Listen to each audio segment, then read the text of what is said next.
7 నెలల కాలంలో సుమారు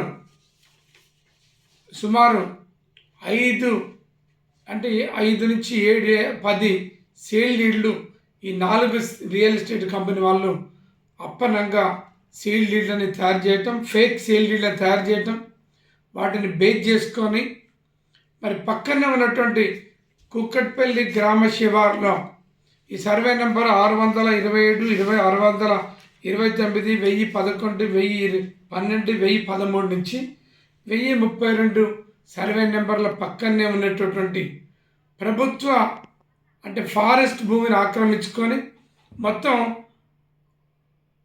458 ఎకరాలలో విల్లాలు వెంచర్లు చేసి అమాయకమైనటువంటి ప్రజలకు అమ్మి కొన్ని లక్షల కోట్ల రూపాయలని దండుకుంటున్నటువంటి ఒక పరిస్థితి ఈ రాష్ట్రాల్లో కొనసాగుతాం. ఇప్పుడున్నటువంటి వాళ్ళు అమ్మేటటువంటి మార్కెట్ రేట్ ప్రకారంగా దాని యొక్క వాల్యూ వచ్చేసి 6 లక్షల కోట్ల రూపాయలగా దాన్ని చెప్పడం అనేటువంటి జరుగుతాం. నాకు తెలిసి ఈ భారతదేశంలో ఇప్పటి వరకు ఇంత పెద్ద రియల్ ఎస్టేట్ కుంభకోణం ప్రభుత్వ ఆస్తుల్ని ఆక్రమించుకొని రియల్ ఎస్టేట్ వ్యాపారం చేసేటటువంటి ఒక ఏ రకమైనటువంటి కుంభకోణం ఇప్పటివరకు జరగలే. ఇది పెద్ద కుంభకోణం అనేటటువంటిది కూడా ప్రజలందరూ కూడా మాట్లాడుకుంటున్నటువంటి పరిస్థితి. అందుకనే ఈ అక్రమంగా 1000 రూపాయలకు ఎకరం చొప్పున 2023లో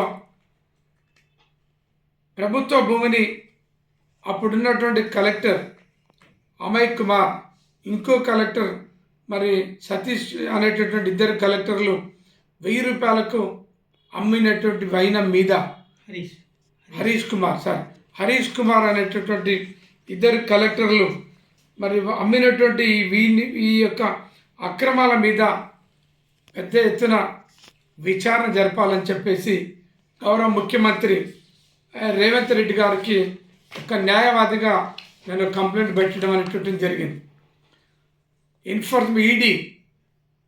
ఈడీ డైరెక్టర్ ఆఫ్ ఎన్ఫోర్స్మెంట్ డైరెక్టరేట్కు, డైరెక్టర్ ఆఫ్ విజిలెన్స్ వాళ్ళకి, డైరెక్టర్ జనరల్ ఆఫ్ పోలీస్కి, డైరెక్టర్ జనరల్ ఆఫ్ పోలీస్, ముఖ్యంగా యాంటీ కరప్షన్ బ్యూరో, ఈ ముఖ్యమైనటువంటి central and state vigilance authorities అందరికి కూడా ఒక కంప్లైంట్ పెట్టాం. ముఖ్యంగా గౌరవ ముఖ్యమంత్రి గారిని ఈ విషయంలో ప్రత్యేకమైనటువంటి చొరవ తీసుకొని 6 లక్షల కోట్ల రూపాయల అవినీతి, ముఖ్యంగా భూ కుంభకోణం మీద విచారణ జరిపించాలి. ప్రభుత్వానికి సంబంధించినటువంటి 458 ఎకరాల భూమిని ఈ జిఓసిఎల్ తర్వాత ఈ కంపెనీలకు ఇచ్చినటువంటి భూమిని వెనక్కి తీసుకోవాలి. అక్కడ ఏ రకమైనటువంటి అక్రమ నిర్మాణాలు జరపకుండా ఆపాలి. అంతేకాకుండా ఆ భూమిలో ఎలాంటి ఫ్లాట్లు, విల్లాలు అమ్మకుండా వెంటనే ప్రభుత్వ అధికారులకు ఆదేశాలు ఇవ్వాలని చెప్పేసి నేను గౌరవ ముఖ్యమంత్రి గారిని కోరుతున్నా. ముఖ్యంగా అప్పుడున్నటువంటి బీఆర్ఎస్ పెద్దలు, అప్పుడున్నటువంటి రెవెన్యూ మినిస్టర్ లేదు మిగతా మంత్రులు ఈ కుంభకోణంలో పాత్ర ఉన్నటువంటి ప్రతి ప్రభుత్వ అధికారులని, కలెక్టర్లు అయినటువంటి అమయ్ కుమార్, అప్పుడున్నటువంటి అమయ్ కుమార్ మరియు హరీష్ కుమార్ 2 కలెక్టర్ల మీద యాక్షన్ తీసుకోవాలి.